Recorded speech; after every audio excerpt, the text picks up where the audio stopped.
Hello, I'm Sanjana, and I come from south of India, from a place known as Bangalore.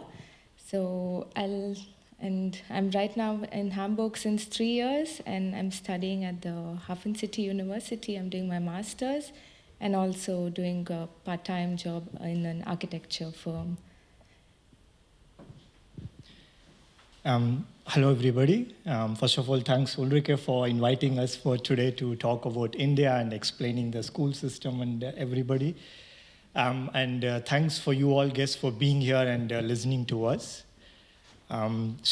Ich bin Adi oder Aditya. Ich habe in Indien studiert. Ich bin ein Maschinenbauingenieur. Und ich habe auch meine Grundschule in Indien gemacht. Das ist auch so eine Mischung zwischen staatlich und der Privatschule. Ich erkläre mal später. Ich bin hier in Deutschland seit 2014.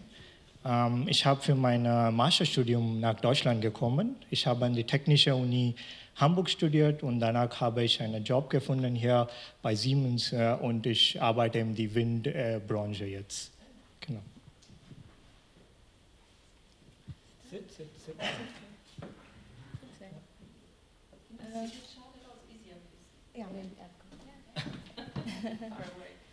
So I'll just want to give you a short introduction about Indian schooling system and the different the difference between the Indian and the German education system, so you actually understand both of them.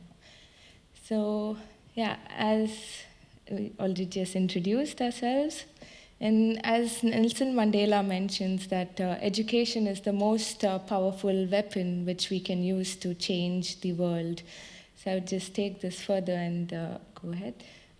So in the map which you can see on the left, that's the map of India, and all the small parts is the different states of India. And the beauty of India is that it has a huge population of about 1.38 billion.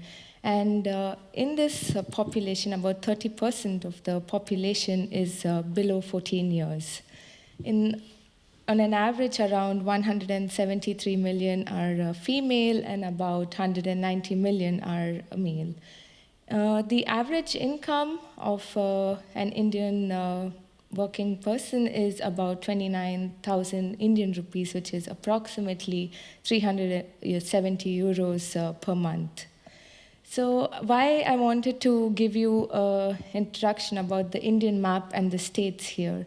So it's very important to understand that India is so diverse in its culture, in its religion, and in its background. So each state over here has its own unique language, and every state is different in culture and its education system as well. Going here, I wanted to explain the general timeline of a student in India of the education they take.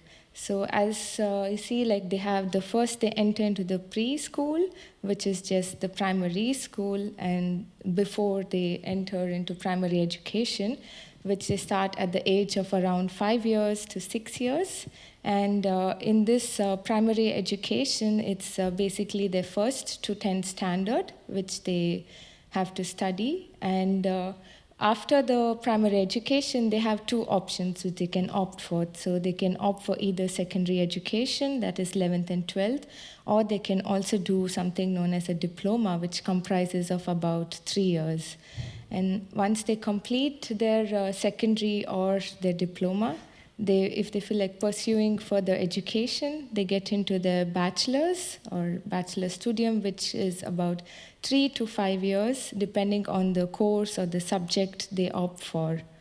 After bachelor's, if they want to get into further in-depth understanding of the subjects they like or go into further studies, they go for their master's studium.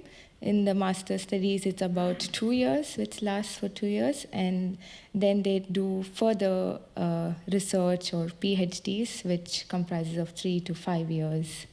And I'll just hand over to Ulrike, and she'll just explain the German system so that you can understand the difference between both. Thank you very much.